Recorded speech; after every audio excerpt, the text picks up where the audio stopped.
இருக்கீங்களா? இன்னைக்கு என்ன சண்டே தெரியுமா? என்ன ஞாயிறு தெரியுமா? இன்னைக்கு பாம் சண்டே. பாம் சண்டே ஒண்ணு இந்த பாம் இல்லை, இந்த பாம் இல்லை, பாம் சண்டே குருத்தோல் ஞாயிறு. இன்னில இருந்தா ஒரு 7 நாளுக்குள்ள இயேசு அடிக்கப்படுகிறாரு. சரி, அடுத்த வாரம் நம்ம என்ன கொண்டாட போறோம்? ஈஸ்டர் கொண்டாட போறோம். அதுக்கு முன்னுக்கு ஒண்ணு கொண்டாடுவோம். என்ன கொண்டாடுவோம்? Good Friday. குட் ஃப்ரைடே நிறைய பேர் குட் ஃப்ரைடே கொண்டாடுறாங்க. இயேசு அடிக்கிறத போட்டுட்டு இவன் கை கடிக்கிறான். இயேசு அடிக்கிறாரு, அடி வைக்கிறாரு. அதுக்கு பேர் குட் ஃப்ரைடே, அதுக்கு பேர் குட் ஃப்ரைடே கிடையாது. அப்ப இயேசு அடி வாங்குறது நீங்க சந்தோஷமா இருக்கிறதுக்காக அடி வாங்குறாரு. நம்ம அதை பார்த்துட்டு எப்படி எனக்காக அடி வாங்கியிருக்காரு அப்படின்னு நினைக்கிறோம். ஆனா அப்படி எப்படிமா பாக்குறாரு? நான் அடி வாங்குறது நீங்க நல்லா இருக்கிறதுக்கு தான், சந்தோஷமா இருக்கு. அதுக்கு பேர் தான் குட் ஃப்ரைடே. நல்ல நல்ல வெள்ளியா அப்படின்னு எனக்கு தெரியல. ஆனா குட் ஃப்ரைடே அர்த்தமே பெரிய வெள்ளிக்கிழமையா, நல்ல வெள்ளிக்கிழமை ஏதோ ஒண்ணு. சரி, ஆனா குட்னால என்ன? நல்லதா சார். நம்ம அதை பார்த்து நம்ம பரிதாபப்படுறோம். இயேசு நமக்கு அடி வாங்குறாரு. அவர் அங்கே மேலே பரிதாபப்படுற. நீ என்ன எனக்கு பரிதாபப்படுற?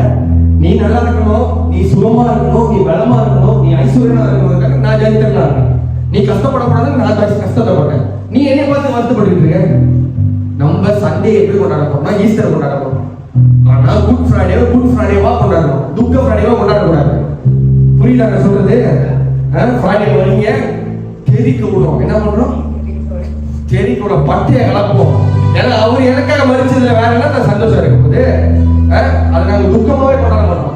அதை பார்த்து இன்னும் துக்கப்படக்கூடாது. நீங்க அடி வாங்க போறாங்க சில நாடுகளோட நீங்க பார்த்துருக்கீங்க, சந்தோஷமா அதை ஏற்றுக்கணும். எனக்காக ஒருத்தர் பலியாகிறாங்களா நான் நல்லா இருக்கிறதுக்காக. ஸோ இன்னைக்கு நான் நேற்று சொன்னவங்கள்ட்ட இந்த சிலிபஸ் இந்த டைட்டில் தான் நம்ம நிறைய விஷயத்தை பார்க்க போறோம். இன்னைக்கு 2வது நாள். நேற்று என்னதை பார்க்க தெரியுமா? என்ன சார் நேற்று போயிட்டு அவங்க சாப்பிட்டோம் போனோம். அப்பா அன்னைக்கு சொன்ன 10,000 சொல்லுவேன்னு இந்த அஃபெக்ட் இருக்கு இன்னும். சரி, who am I in Christ? 2வது சிலிபஸ் நம்ம போறோம். 2வது ஒரு கட்டம். முதல் கட்டம் நீங்க புரிஞ்சுட்டீங்கன்னா 2வது கட்டம் ஆட்டோமேட்டிக்கா நடக்க ஆரம்பிக்கும். முதல் கட்டம் என்ன சொன்னேன்? நீங்க யாரு? நீங்க புதிய சிருஷ்டி தான். இதுல நேற்று சொன்னேன் உங்களுக்கு என்னென்னலாம் வராது, இதெல்லாம் அதெல்லாம் வராதுன்னு நான் சொன்னேன். தெரியலன்னா Facebookல போய் திரும்பி தட்டி பாருங்க, அந்த வீடியோ இருக்கும். நேற்று என்ன நேற்று வந்து நீங்க புது சிருஷ்டின்னு சொன்னேன். இன்னைக்கு ஒண்ணு உங்களுக்கு நான் சொல்லி கொடுக்குறேன். இது என்னது? I am qualified. அப்படி என்ன தெரியுமா? நான் தகுதி உள்ளவன், நான் தகுதி உள்ளவன். qualified. நான் ஏற்கனவே ஒரு மெசேஜ் சொன்னேன்.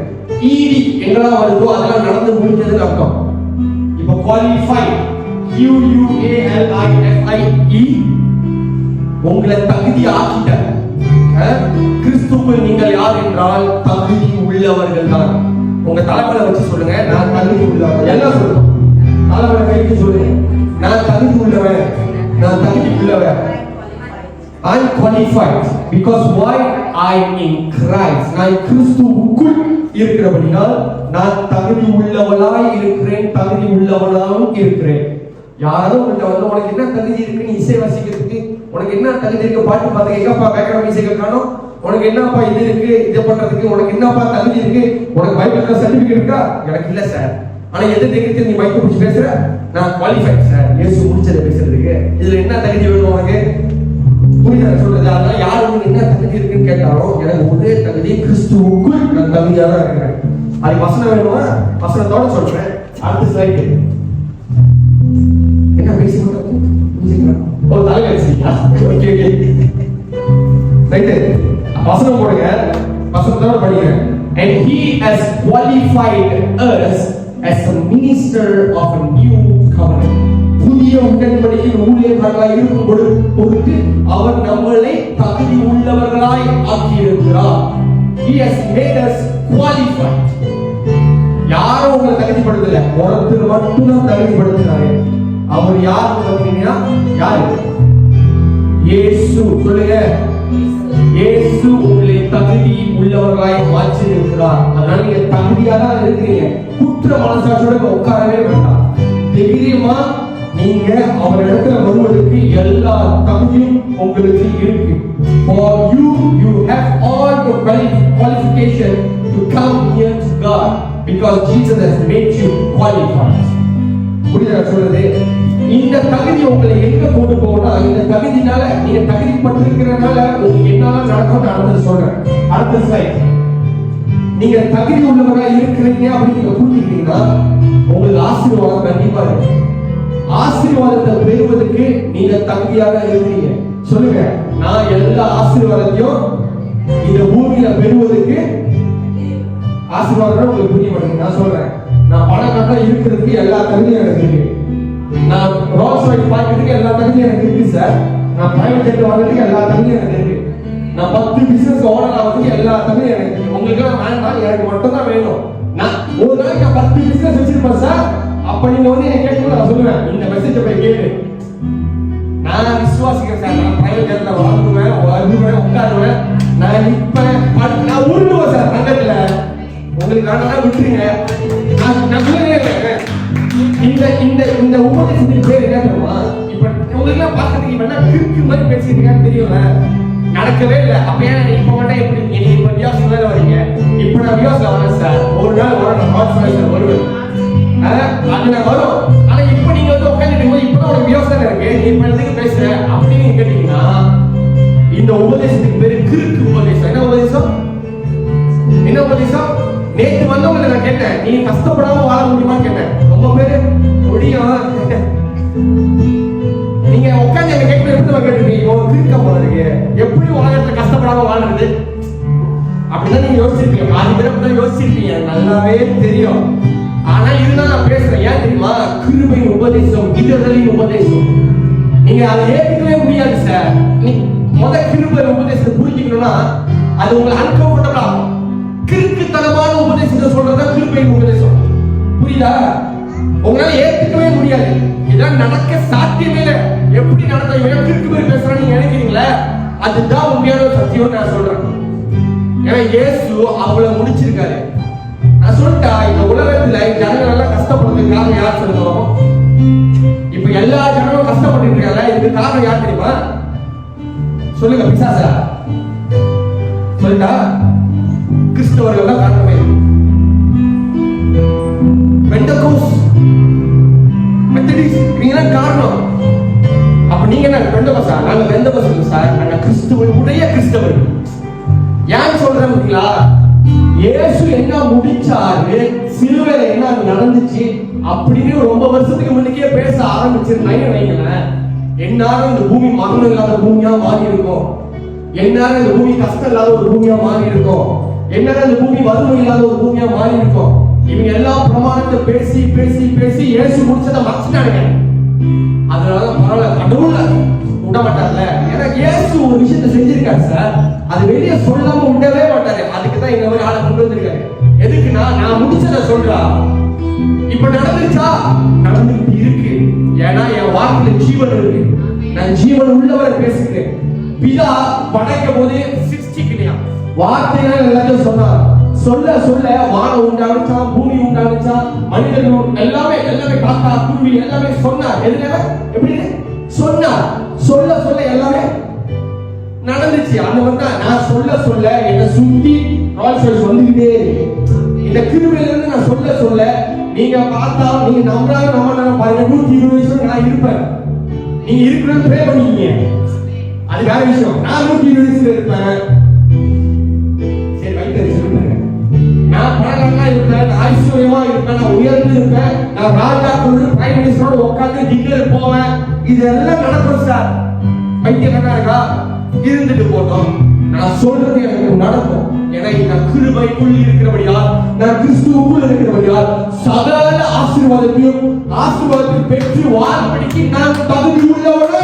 என்னை சிலுவையில் இயேசு செய்து முடித்தபடியால் என்னை தகுதி உள்ளவனை மாற்றியிருக்கிறார். எல்லா உலகத்தின் ஆசீர்வாதத்துக்கும் நான் அதிபதி. எல்லா உலகத்தின் ஆசீர்வாதத்துக்கும் நான் அனுபவிக்க எனக்கு உரிமை இருக்கு. எந்த கோபம் சொன்னா ஒன்னால நீ பண்ண முடியாது. எனக்கு என்ன பண்றது முடியும்?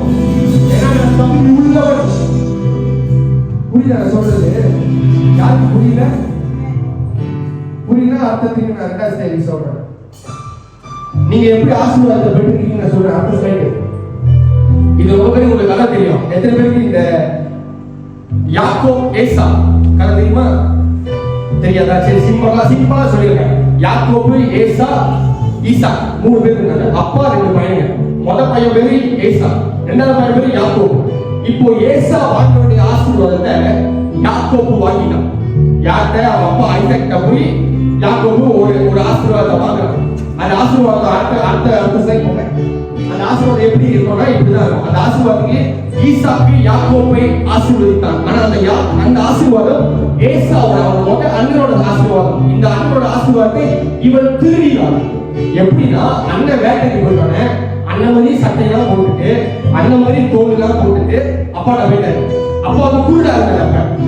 ஈசாக்கு குருடா இருந்தபடியா அவன் தலைவி பார்த்துட்டு போய் முதல் பையன் தான் சரி ஆசீர்வதிச்சா சொல்லி ஆசீர்வதிக்காரு. என்ன ஆசீர்வதிக்காருன்னா may God give to you the dew of heaven and richness of the earth and abundance of grain and new wine. அவர் தமிழ் என்னன்னா வானத்தின் பனியும் பூமியின் குளுமையும் உனக்கு கொடுத்து மிகுந்த தானியம் மிகுந்த திராட்சை ரசம் இதுதான் ஒரு ஆசீர்வாதம் அப்படி சொல்லி ஆசீர்வதிக்கிறாரு. ஆனா இந்த ஆசீர்வாதத்தை போய் பெறுவதற்கு அவனோட அம்மா ரெபெக்கா என்ன பண்றான்னா அவனுக்கு 2 ஆடு அடிக்கிறான். என்ன அடிக்கிறான்? 2 ஆடு அடிச்சு, ஏன்னா அப்பா சாப்பாடு கேட்டாரு. ஒரு ஆடு சாப்பாடு சொல்லிட்டா, 2வது ஆடுல என்ன பண்ணா அந்த தோலை எடுத்து அவன் மேல போட்டு விட்டான். தோல் எடுத்து என்ன பண்ணிட்டான்? யாக்கோபு மேல போட்டுட்டு ஈசாக்கிட்ட போ அப்படின்னா. இது நல்லா புரிஞ்சுங்க. என்னத்துல அனுப்பிவிட்டா? என்ன பண்ணி அனுப்பிவிட்டா? ஆட்டு தோலை மேல போட்டு போனோடனே இப்ப ஆசீர்வாதத்தை பெற்று போட்டான். சரியா? இப்ப அடுத்தது இன்னொரு அடுத்த ஸ்லைட். நீங்க தகுதியா இருக்கிறபடியா நீங்கள் ஆசீர்வாதத்தை பெறுவதற்கு நீங்க தகுதி இருக்கு. சரியா? நீங்க ஆசீர்வாதத்தை பெற்றுக்கொள்ள தகுதி இருக்கு. அடுத்தது நீங்க தகுதியா இருக்கிறீங்க அப்படின்னு நீங்க உணர்ந்துட்டீங்கன்னா உங்களுக்கு உறவும் அதிகாரமும் இருக்கு என்பதை நீங்க புரிந்து கொள்ள வேண்டும். எத்தனை பேருக்கு அடுத்த ஸ்லைட்? இந்த கதை எத்தனை பேருக்கு தெரியும்? The prodigal son. சொத்து பத்தெல்லாம் வாங்கிட்டு போயிட்டான் பையன், 2வது பையன். அப்பாட்டே போனதுக்கு அப்புறம் இப்ப என்னது? சாப்பாடு வழி இல்ல. ஐயா பண்டி சாப்பிடுற சாப்பாட்டை போறேன். பண்டிகின்ற சாப்பாடு கிட்ட போகும்போது அப்பதான் அவனுக்கு நினைப்பு வருது, அப்பா வீட்டுல இருந்தாலே இதெல்லாம் நடந்துருக்குமே சொல்லிட்டு அப்பா கிட்ட போறான். அடுத்த சைடு சொல்ல வசந்த. And the son said to him, Father, I have sinned against heaven and in your sight, and I am no longer worthy to be called your son. நான் தகுதி இல்லப்பா அவன் பிள்ளைன்னு சொல்லிக்கிறதுக்கு. ஏன்னா அவனோட சொந்த நான் பண்ணிட்டு போயிட்டேன். அதனால நான் ஒரு வேலை கரெக்டா இருந்துக்கிறேன்னு கேட்கல. உடனே அப்பா அவன் பேசுறதான்னு கேட்கல. அப்பா என்ன பண்றாரு? But the father said to his servant, Bring out the best robe. நல்ல பெஸ்டான ஒரு அங்கியை கொண்டு வா. And put it on him. அவன் மேல போட்டுட்டு and put a ring on his hand and sandals on his feet. அவனுக்கு அதிகாரம். மோதிரம் என்ன? இந்த மோதிரத்தை போட்டாரு அப்பா கையில. மோதிரம்க்கு அதிகாரம். நான் என்ன சொல்றேன்னா, நீ தகுதியா இருக்கிறேன்னு தெரிஞ்சுக்கீங்க. அந்த தகுதியா இருக்க நான் தகுதியா தான் இருக்கிறேன் அப்படின்னு நீங்க புரிஞ்சுக்க முடியுங்க. உங்களோட உணர்வு புதுப்பிக்கப்பட்டு கொண்டே இருக்கும். உங்களுக்கு அதிகாரம் கொடுக்கப்பட்டு கொண்டே இருக்கும்னு சொல்ல வரேன். புரியுதா? அந்த அதிகாரத்தை இந்த அப்பா அந்த பையனுக்கு வந்து என்ன கொடுக்குறாரு? மோதிரத்தை கொடுக்குறாரு. மேல ஒரு அங்கியை கொடுக்குறாரு. ஆனா இந்த வசனத்துக்கு அடுத்த வசனம் தான் பயன்படுது. இந்த வசனம் அடுத்த வசனம் நான் போடுறேன்னு நினைக்கிறேன். இல்லைங்க, நான் பார்த்துக்கிறேன். சரி, அடுத்த வசனம் போகண்டா. முதல் சொன்ன ஆசீர்வாதத்தை யாக்கோபு வாங்குவதற்கு அவங்க அம்மா என்ன பண்ணாங்க?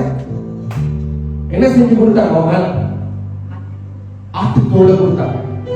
இங்க அவங்க அப்பா அந்த பையன் வந்ததுக்கு அப்புறம் என்ன நடக்குதுன்னா, புது சட்டை கிடைக்குது, புது மோதிரம் கிடைக்குது. அதுக்கப்புறம் வீட்டுல ஒரு பார்ட்டி நடக்குது. என்ன நடக்குது? கொண்டாட்டம் நடக்குது. இந்த கொண்டாட்டம் நடக்கிறதுக்கு ஒரு ஆடு பலி செலுத்துறாங்க. அவங்க அப்பா கொழுத்த ஆடு பலி செலுத்துறதுக்கு அப்புறம் கொண்டாட்டம் நடக்குது. இப்ப நான் சொல்றேன், 2000 வருஷத்துக்கு முன்பதாக பழைய ஏற்பாடுல யாக்கோபு ஆசீர்வாதத்தை வாங்குவதற்கு காரணம் ஆட்டுத்தோல். புதிய ஏற்பாடுல உணவும் அதிகாரமும் இந்த பயனுக்கு கிடைப்பதற்கு காரணம் ஒரு அடிக்கப்பட்ட ஆடு. ரெண்டுமே என்னது? அங்கேயும் ஆடுதான் அடிக்கப்பட்டுச்சு, இங்கேயும் ஆடுதான் அடிக்கப்பட்டுச்சு. இந்த ரெண்டும் ஆடு அழிக்கப்பட்டவனே யாக்கோப்பு திருடனாய் இருந்தவன் ஆசீர்வாதம் பெறுவதற்கு தகுதியுள்ளவனாய் மாறினான். ஆடு அழிக்கப்பட்டதால் இந்த இடத்துல பட்டிகள் தின்னுவதற்கு இருக்கிற சாப்பாடை தின்றலாம் நினைச்சு இந்த பையன் மறுபடியும் வீட்டுக்கு போகும்போது அவன் அங்கீகரிக்கப்பட்டு உறவு புதுப்பிக்கப்பட்டதுக்கு காரணமும் அவனுக்கு அதிகாரம் கொடுக்கப்பட்டதுக்கு காரணம் ஒரு ஆடு அழிக்கப்பட்டது. இப்ப சொல்றேன், உங்களை தகுதி உள்ளவராய் மாற்றினவர் ஒருவர். ரெண்டுமே ஆடு அழிக்கப்பட்டவங்க மேட்ரு நடந்துச்சு. ஆமாவா? அடுத்த வசனம் ரெண்டுமே ஆடுதான். இப்போ உங்களை எப்படி தகுதி உள்ளவராய் மாற்றினார்னு சொல்றேன். இந்த வசனத்தை படிங்க.